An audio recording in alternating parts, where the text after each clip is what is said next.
In this video, I'm going to show you how to react a message on Google Chat.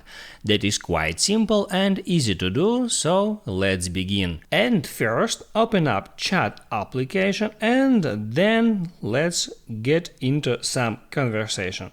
Here I got two messages in that conversation. The first is from my recipient and the last one is mine. And in order to react on some of that messages, all you have to do is hold down on that message and then just tap at Add Reaction. And then from here you can select any emoji that you want. You can use search to find some specific message.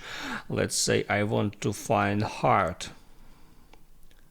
icon, and in that way I can tap on heart icon to react with that emoji on that message. Also, here I can tap on that emoji sign to select another emoji, and in that way I can add several reactions at one message. If I want to remove a reaction, all I have to do is just tap on that reaction once, and as you can see, I have just removed both reactions at that message. If this video helped you out, don't forget to like and subscribe.